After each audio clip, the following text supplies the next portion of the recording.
What is up, you guys? It is your boy Phoenix Brenton here, and today's video we are going to be talking about the Carolina Panthers. Now, there's gonna be, I swear to God, there's gonna be somebody watching this video and they're gonna be like, "What do you mean the Panthers? Where's the Seahawks and the Packers?" I said this on one of my videos already, which is the Broncos one, which that means if you didn't watch it, that means you probably don't watch my videos. Yeah. Go watch that video right now, actually.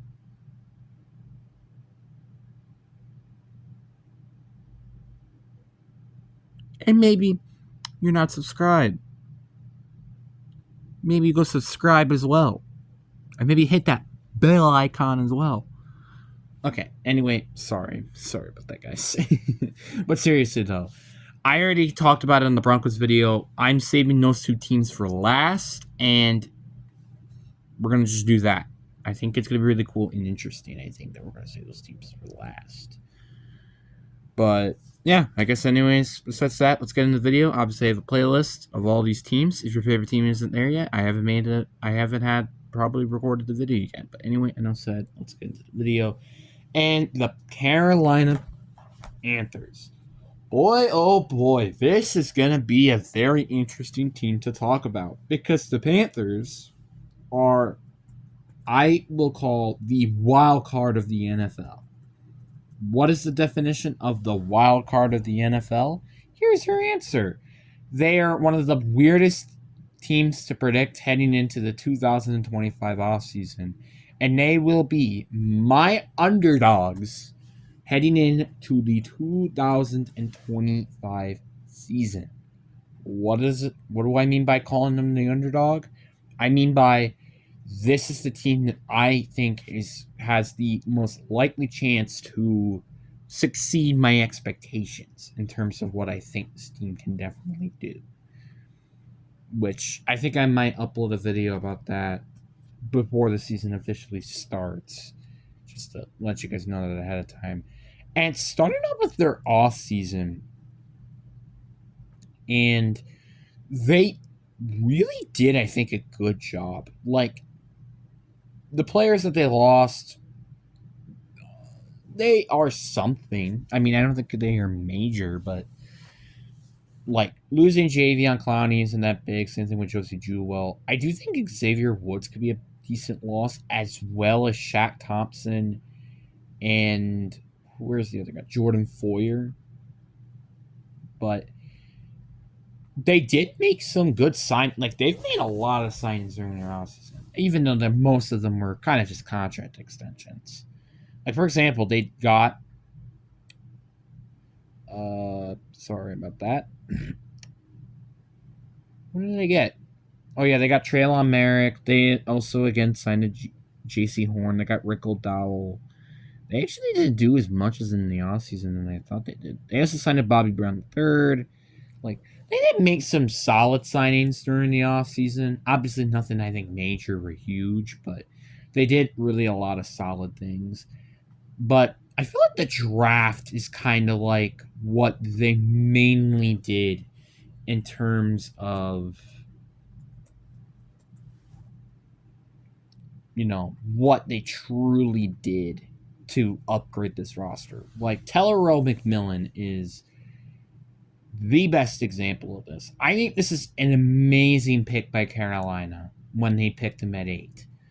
They needed to get a wide receiver, even though I will be honest with this, I do think they could have used this pick on defense, but I think this is still a relatively good pick, and he could really potentially break out this year. And also Nick Scorton as well. That was a very, very solid player that they got in round 2. I think it was a very, very big move. Like, I think I like the factor that, though, with their next 2 picks, they went and got edge rushers. Not sure why they drafted a running back, though, in round 4 with Trevor Etienne. But, they do need running back depth, I guess, to some extent. And then their next 2 picks was also on defense with Leighton Ransom out of Ohio State and Cam Jackson, nose tackle out of Florida. Then they got a tight end out of Notre Dame, which really love a guy you can use. Jimmy Horn Jr. So they did, make actual moves that could help their roster out. But obviously, I think this roster really does come down to is Bryce Young. I think Bryce Young is a very, very solid quarterback. And he showed last year that he can, and without a doubt, can be a good quarterback just with the better weapons, which he's definitely going to have better weapons this year. Chuba Hubbard, Rick O'Dowd, Trevor Etienne. This is a very solid backfield, and I do imagine that Rick O'Dowd is probably, in my opinion, one of the better backup running backs in the league currently. And Chuba Hubbard is really good, as he normally is. The receiving core, it still has a lot to desire, but I think it's better with, like, obviously Terrell McMillan there. And Demons in his mid 30s. Xavier Leggett, you're hoping for him to have a better year than last year, honestly. And Hunter Redford, you're kind of hoping for him to have a better season as well. You're also hoping for one of your tight ends to break out this year, because right now your starter is Tommy Treble, and he's ruled out currently. And your offensive line, though, is very solid. You're hoping for Ken Kwanu, obviously, to break out, which I don't know how he did last year. I don't imagine him doing good last year. I will be frank. Let's go look at his stats, shall we? Like, their offensive line is very solid. They also have, Taylor Moultrin. They got Robert Hunt, Damian Lewis. Like, they have a lot. Apparently, they will not give me stats. That's very interesting. Anyway, like, again, they have a very solid offensive line. Their defense is probably where I have a lot of concerns for this team. For example, their front seven, outside of, I think, Derek Brown, this front seven is garbage. It is garbage. You're kind of hoping for Nick Swarton and Princely, not even trying to pronounce his last name, to really break out, because this is a very disgusting defensive line. Also, Trezon Wharton and Bobby Brown are both very solid additions. I forgot to mention that. Both very solid. Their secondary, though, is also questionable. Like, again, outside of Traylon Merrick, J.C. Horn, you have Mike Jackson and Truman Smith Wade. I just don't trust either of them. This is a very leaky secondary with a pretty leaky front seven. But their offense, in my opinion, has the potential of being a maybe potentially top 10 unit this year. Like, really, if Bryce Young had a breakout season, Chuba Hubbard, Rick O'Dowd both play very solid at running backs, which I expect that to honestly happen. Their Terrell McMillan has arguably probably the case for Rookie of the Year, and one of their tight ends maybe break out. Their offensive play solid. I think this team has a very repetitorily a decent chance at making it into the potentially the playoffs this year. Obviously, I think that's a bit of a stretch, but this team, I think their expectations are probably going to be higher than it's been over the past year, for sure. And I think everybody can agree with that. And this probably won't be the worst AFC team, and they might potentially actually go for a playoff spot. So obviously, we're looking at their schedule now, and we're going to go through best and worst case scenarios.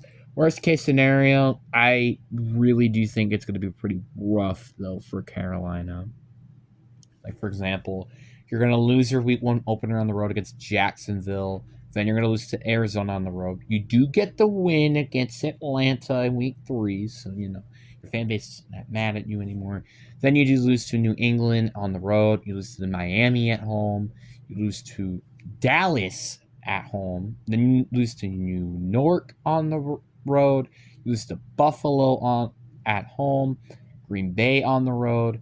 But you do get the win against the Saints at home. Then you lose to the Falcons and Niners on the road. You lose to the Rams at home. Bye week, you lose to the Saints on the road. You lose to the Bucks at home. You lose to the Seahawks at home. And then you lose to the Bucks on the road. So your worst case scenario, I have them going with a 2-15 record. But now let's get to the best case scenario. which I think you definitely get the win on the road against the Jacksonville Jaguars. I still think you lose, though, on the road against Arizona, but then you get the win against Atlanta at home. You do lose to New England, though, on the road. You get the win at home against Miami and Dallas, and you get the win on the road against New York. You still lose to the Bills at home, and you also lose to the Green Bay Packers on the road. You obviously still win against the Saints at home. I think you still lose to the Falcons on the road, same thing with the Niners and the Rams at home. Then you get a bye week, which then you get the win against the Saints on the road, so you're sweeping them. You do get the win against the Bucks at home, and I think you can potentially get the win at home against Seattle, but I still think I'm going to pick Seattle in terms of best case scenario, and you lose to the Bucks at home. My best case scenario, I have them basically 8-9, 9-8 record. So honestly, that could be like, let's say, like, I want to just look at the Bucks record and just see what I probably would think. And I'm just gonna go through it skimmingly right now and see what I personally would think would happen. And so far, they're 4-6. We're in the midseason. 5-8.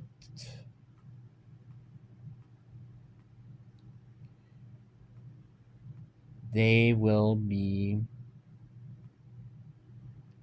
Oh, I'm missing one game. What game am I missing? Is it one of the bottom ones? Yeah. I have them going 8-9, and in this scenario, they actually do play better somehow than Carolina. So the point is I don't think they may go to the playoffs, but there is a chance, kinda, and especially if the division does end up falling flat, which is pretty unlikely with the Bucks, obviously. But I can't see a breakout season on a Bryce Young. I really can. And it does, though, come down to one, can his offense play explosive, and can his defense not play terrible? It's kind of what it comes down to. But anyways, guys, I really do hope you guys enjoyed this video. Peace.